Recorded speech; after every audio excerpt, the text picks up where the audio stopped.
Hello and welcome to another episode of Telling Everybody Everything. It has been a wild week. It is the first podcast of June. June is a very important month in the Ryan Kootster household. It is Fred's birthday month, Violet's birthday month, my birthday month, Father's Day, and the mighty hoopla. Around this exact time last year, the title of my podcast episode was Cancel the Mighty Hoopla, and that sent organizers into a tailspin. I received a message shortly thereafter from one of those organizers being like, Katherine, when I saw the title of your podcast, I was worried, and then I listened to it and I learned that obviously you do not wish any harm to the Mighty Hoopla Festival. It is an LGBTQAI plus friendly pop reality TV festival. It's really unique. Like, how do you even describe it? I think I've done that properly. Yeah, it's like just Huns, you know, divas, reality stars, pop princesses, drag queens, drag kings. Like, it's just awesome. What isn't it? It's just awesome. It's fun. But last year I was sad that I hadn't been invited. So that's why I titled my podcast, Cancel the Mighty Hoopla, because I saw people's social media posts and I never, I felt so left out. And this is 2 podcasts in a row that I have said, like, I don't care, but I really felt left out. Here I am. I think it's a pregnancy thing. Last summer, I was pregnant with Holland and I wasn't attending a lot of things. I work a lot. I'm very aware that Bobby and I have no friends and we attend no social engagements. But I saw all the Mighty Hoopla social posts, and Erica Jane was performing. Heidi Montag was performing. Like, those 2 acts alone, I was like, how have I missed this? I saw so many girl bands and people just having so much fun. And so I called it homophobic that I hadn't been invited. Yeah. I accused the Mighty Hoopla, a very inclusive, progressive LGBT, what are the letters?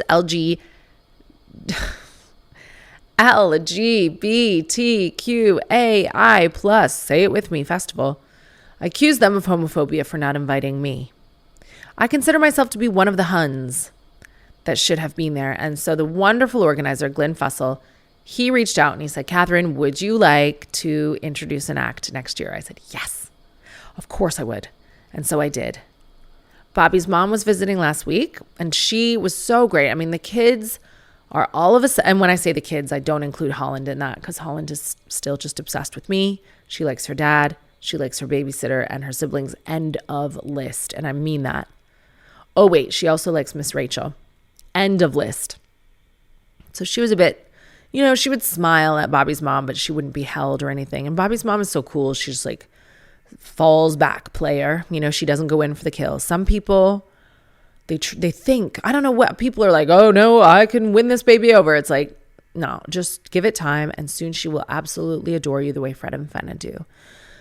So Bobby's mom wasn't really interested in doing anything but visiting with the children, but I thought because I'm going to the Mighty Hoopla, because she's cool, like, let's bring Bobby and let's bring Bobby's mom and make an afternoon of it. Well,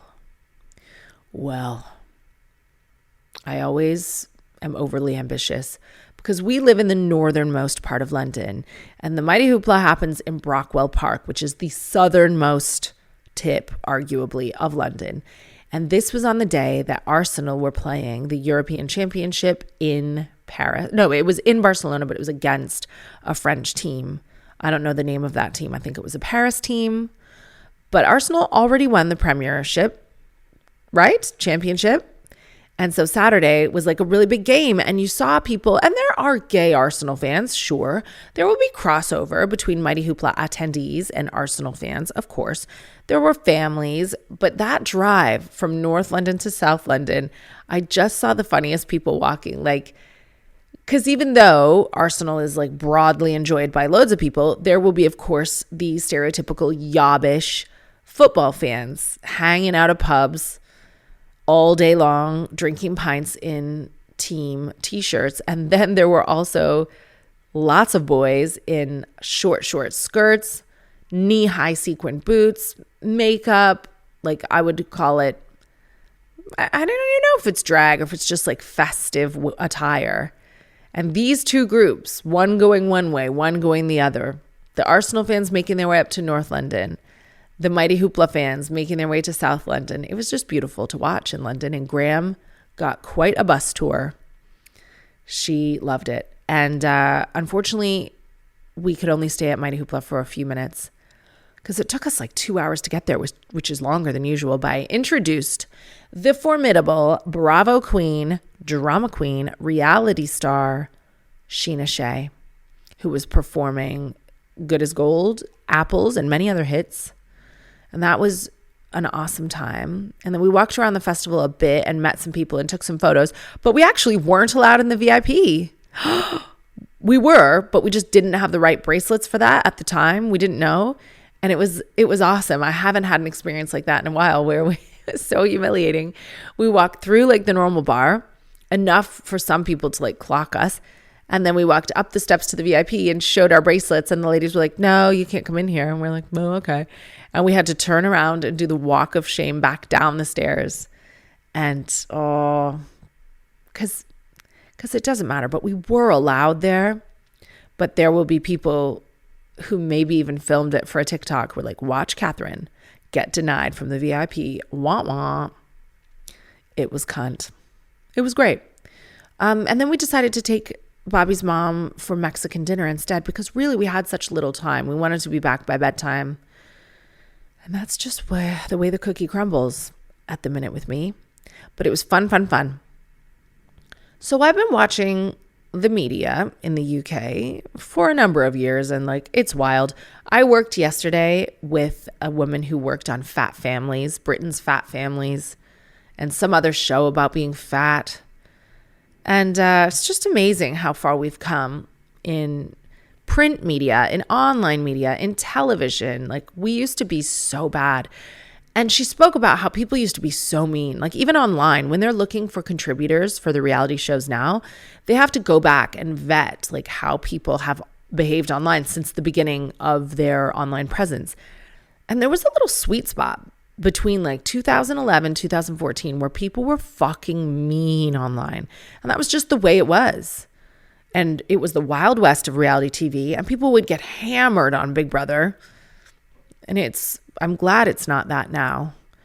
But I think online media has almost gone the other way. Like online media really needs to get clicks. Print media is dying, and it's very sad to see. Nobody's really purchasing newspapers and magazines as much as they used to. They read everything online, but because of the like never-endingness, the what is the word for it? It's just like a black hole online. You have to have like thousands and thousands of news stories a day. There's so much competition. News is so transient. Something happens today, it's gone tomorrow. The little print media that exists really needs to get bought. It really needs to get eyes on it. So in a way, I understand why the media has romanticized Venezuela Fury's wedding, and they've packaged it as a fairy tale.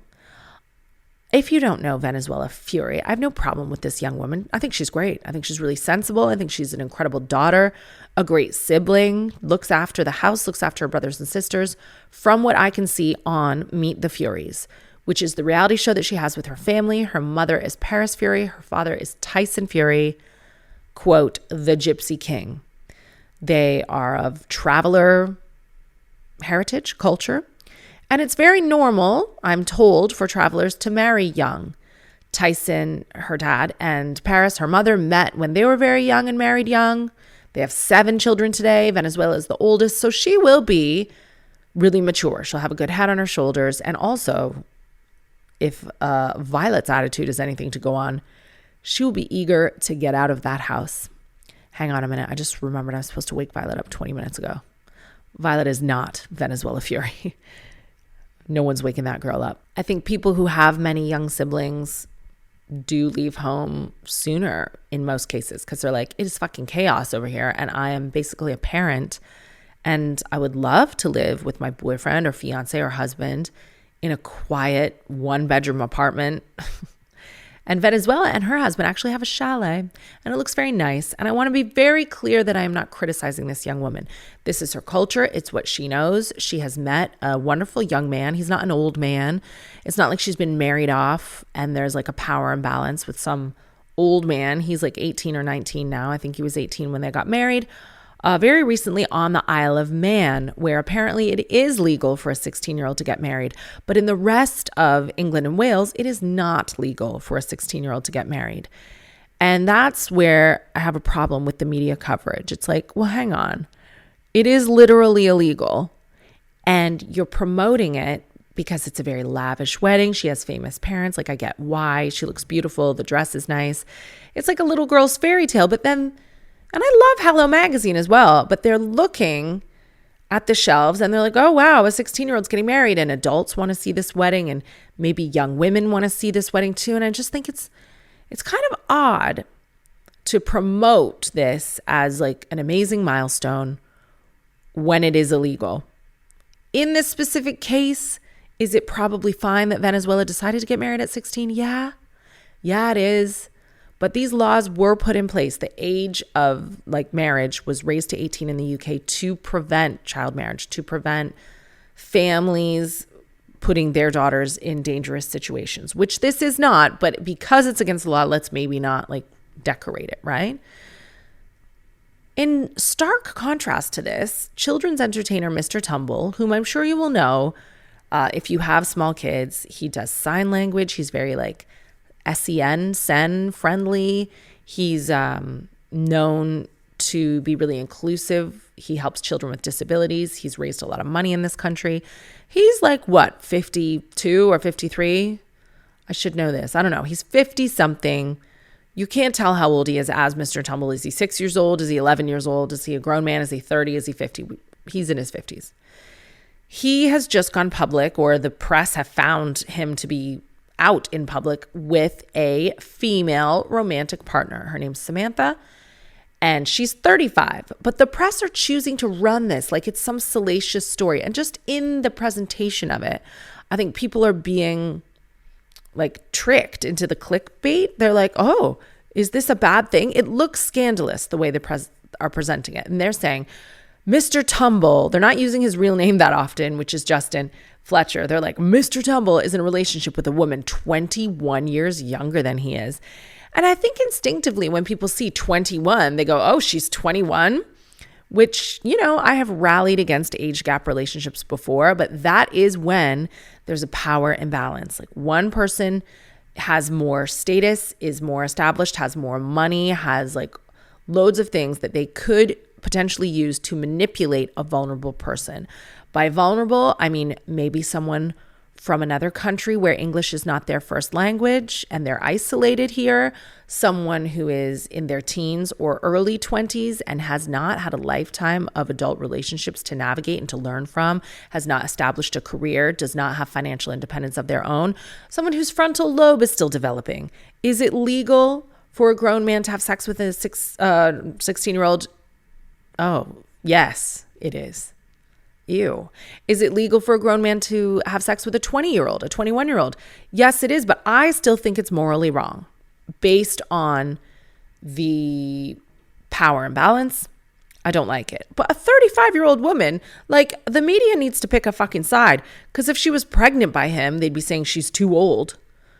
But because she's dating him, they're like, oh, 21-year age gap. Ladies and gentlemen, she's 35. They're in the same industry. She has an established career. I think it is very patronizing and infantilizing to suggest that this grown woman does not have her own agency and she is somehow being exploited by Mr. Tumble, i.e. Justin Fletcher, who, by the way, is a millionaire. So good for her. I think this is probably a nice relationship, but I think people are very suspicious of children's entertainers anyway, maybe just because of the history at the BBC. I think people for a time, because maybe Justin Fletcher, the human being, was private about his personal life, maybe people made assumptions there. And I think also there's a cognitive dissonance for the public because they view Mr. Tumble as this asexual toddlers entertainer. And now we're learning that he's in a romantic relationship with a hot babe. And they're trying to stir people up for some reason. And I just think it's very weird to have those two news stories in the media at the same time and to see how differently they're treated. Now, one thing that the media sometimes will do is they'll put forward a story because they're cross about something else or because they're trying to like smoke out a story about something else. Maybe this guy's an asshole.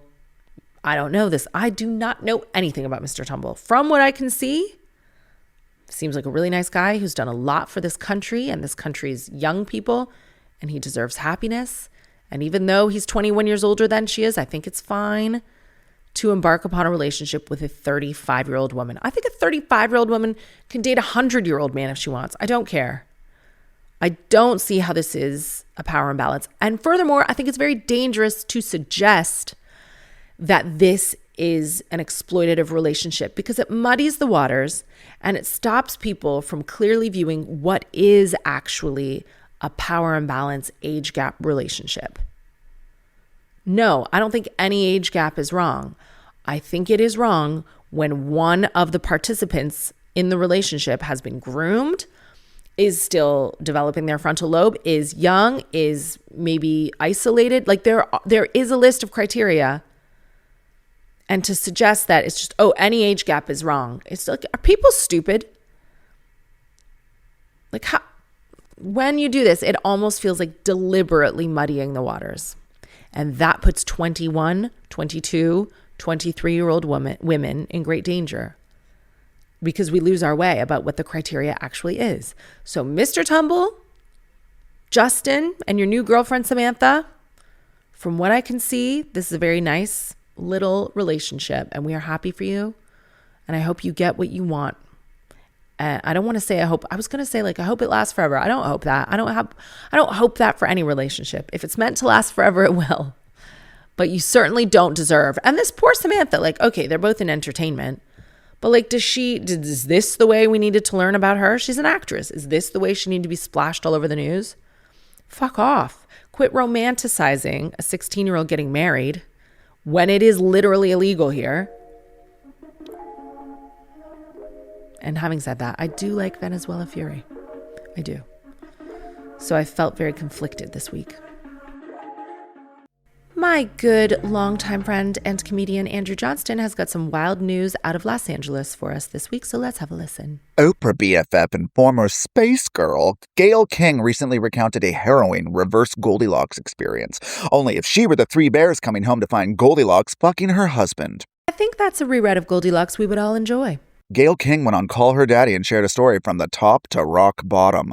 After a canceled flight, King unexpectedly came home and discovered that her now ex-husband, William Bumpus, no idea why she never took his last name. Who wouldn't want to trade King for Bumpus? But I digress. But he had set the security alarm for the house despite the fact she knew he was home, alone. Or so she thought, said Gayle, and the next thing I know, he comes flying out of the room and he's got a towel on. He tried to tell her she couldn't enter her own home, but she wasn't having it. Quote, Gayle, I start searching the house because I didn't believe him. I get down there and there she is, cowering behind my door in my towel, she said of a close friend her kids called Aunt, adding, and it was a nice bath sheet. Bumpus was bumping ass. Who's surprised? Not me. And leave it to Gayle King to purchase a tasteful bath sheet. She's a tall lady, but even if you're not, a regular size bath towel is not enough. And I think that our listeners should upgrade themselves. If you do not own a bath sheet, you should be in possession of one. It is a small luxury along with designer hand soap by the sink that you deserve. Ooh. King and Bumpus obviously split, and Gayle obviously went no contact with a friend, but eventually told her ex-friend's husband about the affair, who she names Richard for the sake of the story, and he was in deep denial. He said to me, you are delusional and out of touch with reality, and I suggest you get some help, to which she replied, okay, you think I should get some help? Does your wife have a pink satin pajama top? Does she have some mint green panties that go with that? Oh, and by the way, Richard, there are semen stains on my bed. Go fuck yourself. To add insult to injury, if you don't disarm a home security alarm, the cops come, and the cops came, recognizing King and asking for her autograph. I wanted to say, could you take out the trash? King said before, referring to Bumpus and the ex-friend, but I didn't. For his part, after the interview, Gayle's long-estranged ex shared a statement to TMZ saying, Gayle has every right to share what was a painful chapter that changed the trajectory of our marriage and our family nearly 40 years ago. I respect the right for her to tell her story, and that's where I'll leave it. Although Bobby would never.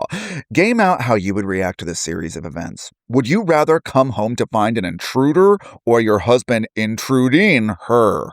I don't know that Bobby would never. We think that the Bobby we know today would never, but let me tell you this now, listeners. I will never be shocked by a man. And I'm sure Gayle King thought Bumpus would never, and he did. And your husband could. And I know it makes men angry when I talk like this, but why do you think that is? It's because deep down, they know I'm right. Should you be looking through their shit? Should you be checking their phones? No, you shouldn't. You are too precious. Your time is better spent elsewhere.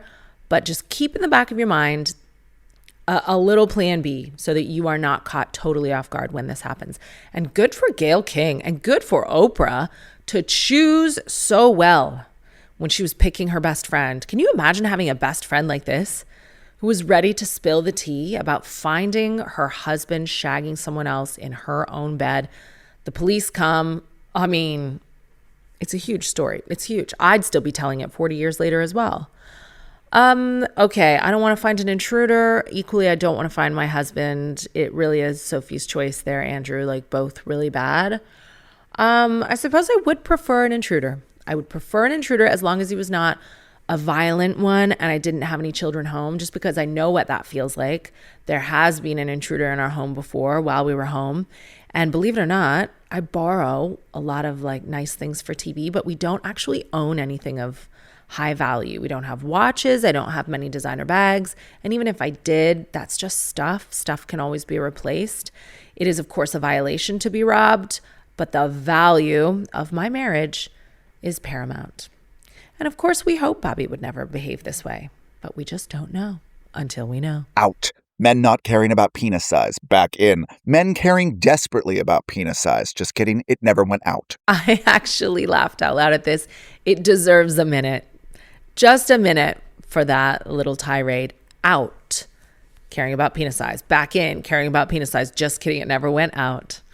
Andrew, you've done it again. For those of you who had blissfully gone about your lives without thinking about the sub-epidemic of dick size anxiety, here's the latest news from that front, pun intended, and the lengthy measures, another pun intended, men are taking to defy what God gave them. This full frontal anxiety reached critical mass earlier this year when a dating coach and TikToker, Anwar White, went viral for a video teaching women how to, quote, catch print, the art of estimating a man's penis size through the print in his trousers. Soon, people were catching print everywhere from paparazzi photos, look up John Hamm, to paintings hanging in the Louvre, with some influencers amassing audiences from woman-on-the-street videos of them, consensually, grabbing men's junk on the street and guessing the girth like a jelly bean jar raffle.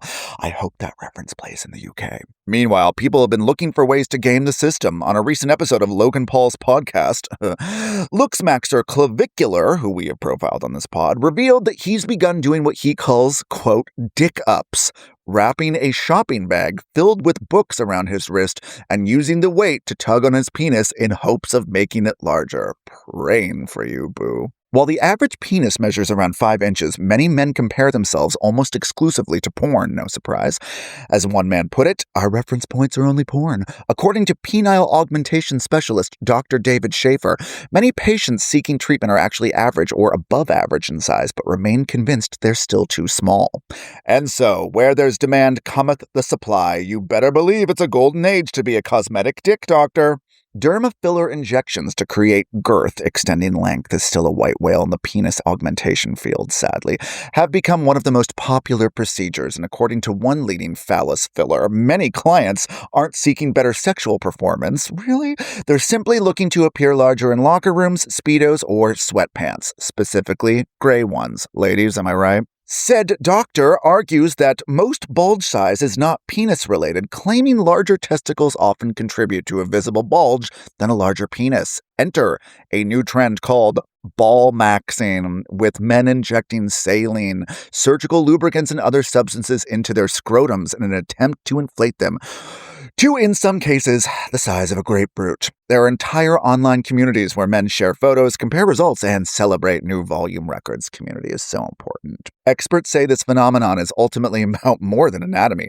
Therapists, you think? Therapists describe patients struggling with insecurity and, quote, compensatory masculinity, while others point to links between body image anxieties and the manosphere's fixation on status and dominance, with the sound of women giggling about inadequate dick size still being the proverbial Achilles heel of an erstwhile alpha male psyche, said a former Real Housewife on the issue. Quote, men kill us, so we get to talk about their dicks at brunch.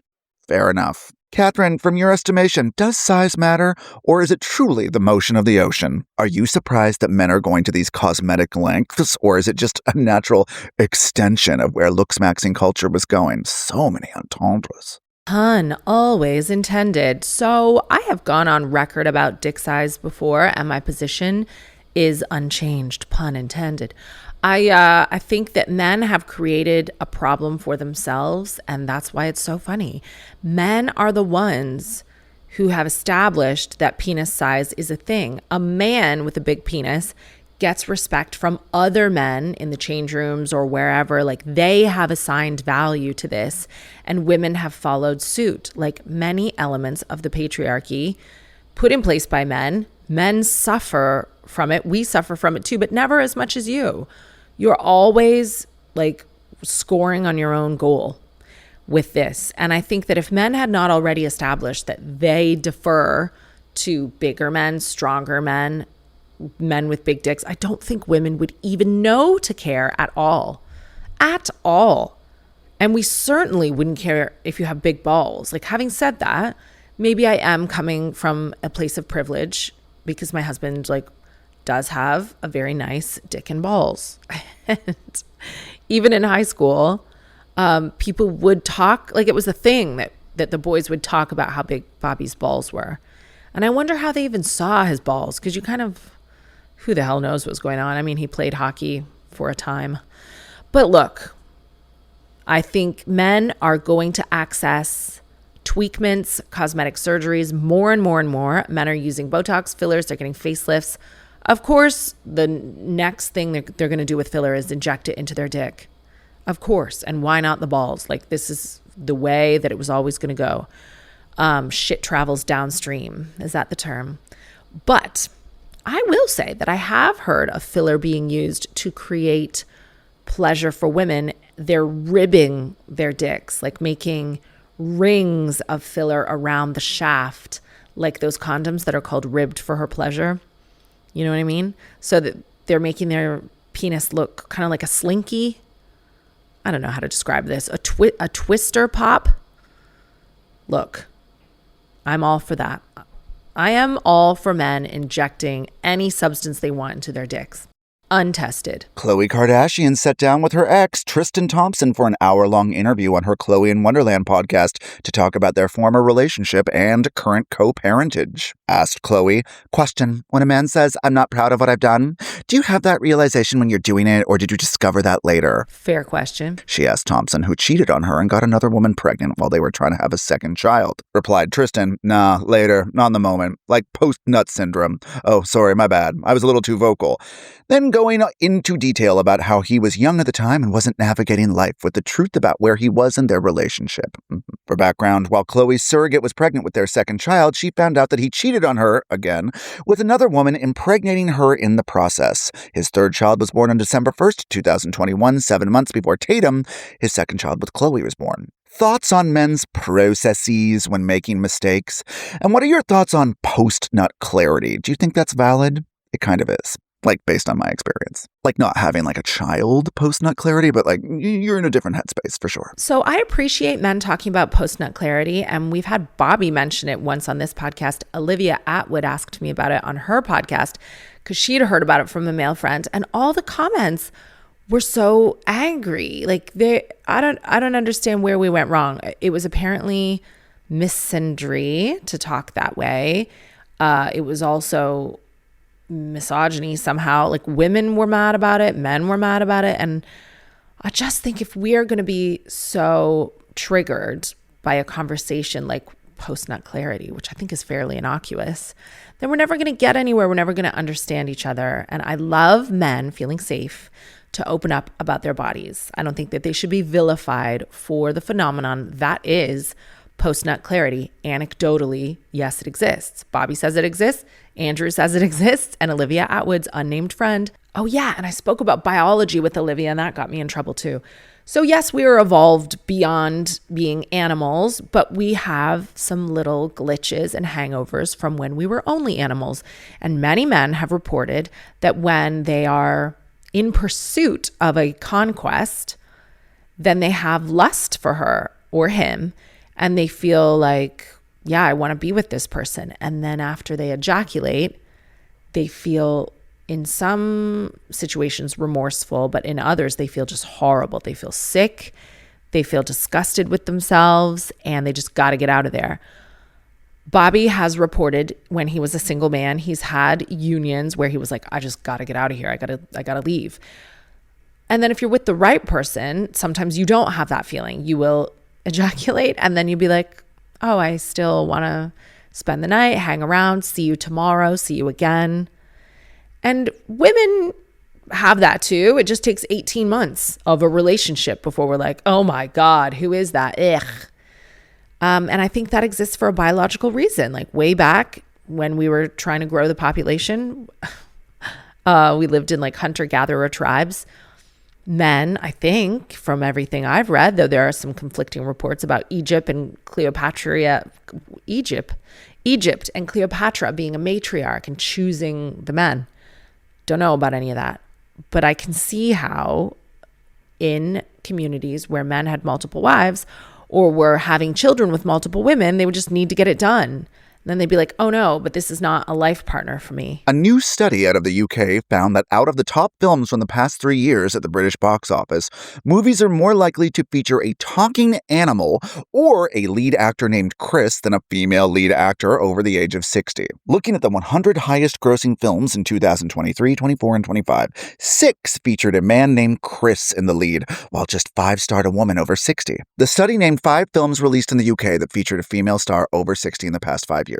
Jennifer Saunders in Alleluia, Nia Vardalos in My Big Fat Greek Wedding 3, had no idea that exists. The late Diane Keaton in Book Club, The Next Chapter, Demi Moore in The Substance, and Jamie Lee GLC in Freakier Friday. Said Queen Among Queens, Emma Thompson, about these farcical results. Women are half the population and we get older. So where are the stories about us? The older we get, the more interesting we are. I want to see films center aging women. We are compelling, relatable, and overdue for center stage. Older women don't just need permission to exist on screen, they already exist in the world. Cinema just needs to catch up. As a millennial gay man who literally cannot enjoy something without a central grande dame, hear, hear. So don't tell me that women have nothing to complain about and everything's equal. And actually, it would be easier for you if you were a woman to succeed in this industry. Rah, rah, rah. Okay? Katherine, was I right to confront a man who wouldn't stop staring at me? Longtime listener, first-time writer. I recently had an interaction with a man that I'd love to get your listeners' thoughts on, because I find myself getting really wound up when these things happen, and the one time I choose to say something, it escalates into a much bigger situation than I ever expected. I was unlocking the front door to my building when I noticed a man sitting in the takeaway restaurant next door. He was less than a meter away from me, separated only by the restaurant window. I was wearing gym shorts because it was a hot day. You don't need to qualify that. Not here. You could wear gym shorts in the fucking rain. You could wear gym shorts on Christmas Day in the middle of the winter time. All right? You were wearing gym shorts. Doesn't matter. He was less than a meter away from me, separated by only the restaurant window. I was wearing gym shorts because it was a hot day, and I caught him leaning around to get a better view of me. He looked my legs up and down, smiling to let me know he liked what he saw. I looked back at him in horror, hoping that it would make it clear this behavior wasn't welcome. Instead, he did it again, so I said, "Stop looking at me." I went into my building, but I couldn't shake how annoyed and uncomfortable this made me feel. It wasn't just that he looked at me. It was the way he seemed to be openly taking pleasure in looking at my body, despite me clearly showing I wasn't okay with it. In a moment of frustration, I went back outside into the takeaway to ask him, "Do you think that's acceptable?" He immediately denied knowing what I was talking about and accused me of shouting, which I wasn't. I was speaking firmly but calmly. Then, in the same conversation, he told me he was allowed to look at whatever he wanted, which seemed to confirm he knew exactly what I meant.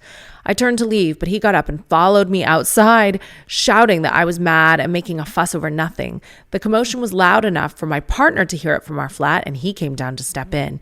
As we went back into our building, the man threatened that he'd smash our heads in. Afterwards, I felt a strange mix of emotions. I was angry that he'd behaved this way in the first place, angry that he'd denied it when challenged, and angry that he somehow became the aggressive victim in the situation. But I was also anxious that I'd made things worse by confronting him. My partner completely sympathizes and agrees that what happened wasn't okay, but he also says I shouldn't challenge people like that because it's simply too risky, and that is where my dilemma lies. Do other people get as infuriated by situations like this? Am I overreacting, or is it normal to feel so angry when someone feels entitled to openly inspect your body for their own enjoyment? And if the advice is not to challenge people for safety reasons, then how does this behavior stop? It feels frustrating that people can get away with it because most of us are understandably too concerned about what might happen if we speak up. So this will always, well, maybe not always, but right now, you will always be divided on whether what you did was appropriate because it's nuanced, isn't it? And there are so many layers. So firstly, you are not overreacting, and you know this because I think it's this very existential question of like, are my feelings valid? Am I nuts? And helpfully, there are signposts in society that can assist you in coming to a conclusion on that. So it's literally illegal to harass women in public. We know in black and white that like leering at your body, leaning over if he had taken pictures up your shorts, like we know that all of that is bad. So he's done a version of this and he's made you feel really uncomfortable. That is objectively just bad, right? We know that's bad in society. Was it worth your reaction, which might have put you in danger? I think it was. And obviously you think it was because that is in that moment you trusted your gut and that's what you decided to do. But your partner is also right. You know what I mean? Everyone's right in this scenario. Was it risky? Could he have retaliated? Absolutely. But you were vindicated when he said, oh, I can look wherever I like. Like he knew what he was doing was wrong. And he furthermore knew that what he was doing was making you uncomfortable. And I think in confronting him, and if we collectively decide to confront anyone who does this in a public space when you're just trying to live your life, then they will think twice about doing it the next time. Just like they tell you, like with a robber, they don't want someone to draw attention. They don't want someone to make a fuss. They want someone who's going to quietly be like, wah, wah, wah, okay. So that's why you should keep your safety in mind always. But the more fuss you kick up, like they're not about that. So the next time, like, sure, he defended himself and he became the aggressive victim and that was his reaction, but it will stick with him. And then the next time he sees a young woman going into her building, he might be like, there could be a consequence to me looking up her shorts. Like she might march into the takeaway and cause a scene. Good, I think. Good. And yeah, like you could get stabbed for that, which is what we don't want. You could get your partner head smashed in. God, especially when a man gets involved, like it actually escalates. So your partner could be guilty of escalating it as well if he wants to criticize you. But yeah, I would be interested too as to what the listeners think. There are women like you and women like me who will put our physical bodies in danger to prove a point. And I'm glad that you're okay, but I'm glad you did that. And fuck him. You are not overreacting. Ooh, this is fun. A breastfeeding restaurant etiquette conundrum. Katherine, I have a breastfeeding mom meets the crazy outside world situation that I would love your listeners' thoughts on. A couple of weeks ago, a friend booked lunch for us. Oh my God, I love this restaurant.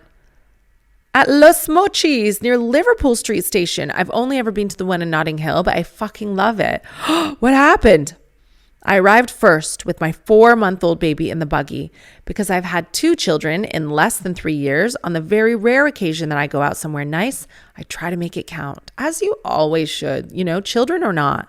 Like always go out trying to have the best time of your life, which is why you chose Los Mochis. My hair was clean that day. You really pulled out all the stops. I had makeup on. I had an outfit that I had ironed, and I did not have any sick on me.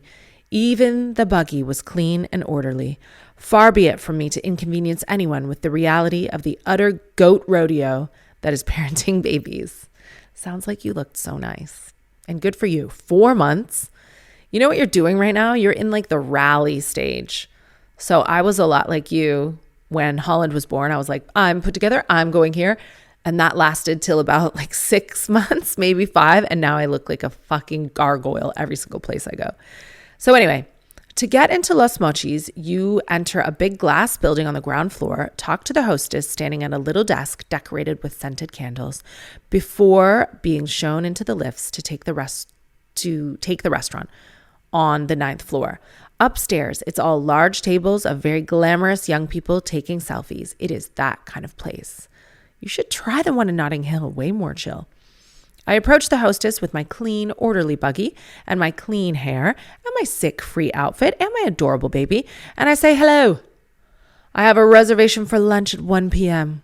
I confirm the name on the booking, and then the waitress begins. Oh, the weirdness begins. Sorry.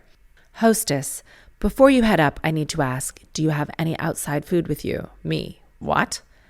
What? I don't know what she's talking about. I have come to a restaurant. Why would I be bringing my own meal? Hostess, outside food. The reason I ask is that the entire restaurant is strictly gluten, nut, and celery free.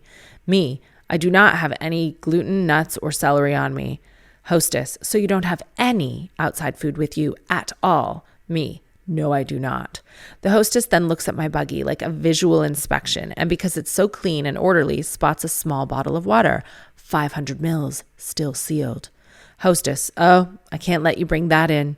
Me, it's water. It hasn't even been opened yet. Hostess, still, I can't let you bring it inside. You have to leave that outside. Me, I am breastfeeding. I need to have water with me kind of all the time. Hostess, we have water upstairs. Me, sure, but the train I take home doesn't. Is this for real? You're trying to take water away from a breastfeeding mother? Hostess, it's not up to me. It is the restaurant policy. Now, I have worked in hospitality. I have waitressed, worked behind the countless bars. I've worked in retail. I am never sassy to people working in customer-facing jobs because I have been there and I do get it. But this felt so outrageous to me, so completely and unnecessarily harsh. I'm afraid to say I did give this lady a bunch of attitude and I said, you know what? I am not leaving my water behind. I am going upstairs. And if they have a problem with that, they can come find me. So I kept my water, but the whole thing felt off, harsh, and a bit humiliating, if I'm honest. Is it really possible that restaurants have policies like this now? My child-free friends were not quizzed on arrival about outside food, so it all felt a bit targeted. Am I wrong to expect that restaurants accommodate my needs this way? Should I have handled the situation differently? I would love your thoughts. And I think that this is going to be a very controversial listener subject. If you are screaming at your phone or car radio or AirPods at the minute, you can write me an email telling everybody everything at gmail.com. You can also reach out on my socials at Kathbomb, though I am unlikely to see it there. I know what you mean. Firstly, can I say we have listeners who have never been, nor do they want to be breastfeeding mothers. And we have many listeners who are and have been breastfeeding mothers. And I think that, holy motherfuck, there is a giant fucking spider. Oh my God. Okay. Oh my fucking God. It's so close to me, but I'm just going to finish what I have to say because I have to drive by it to school after this. Okay. Oh my God. It's one of those like outside ones and it's like just stood still really next to me. Okay. Am I going to be able to focus? I just feel really scared right now. Okay. It's going to be fine. It's going to be okay. I'm just not going to look at it. I'm going to finish. So I have come to the conclusion, because I'm in your same position myself, as I have felt too often that I have to explain myself and ask for leniency as a breastfeeding mother. And that alone is wrong. Like in society now, we talk about ableism. We make all kinds of concessions, though not enough concessions, by the way, not enough concessions at all for people who have different abilities and who might need, something. The spider is really fucking me up. It's so close to my face.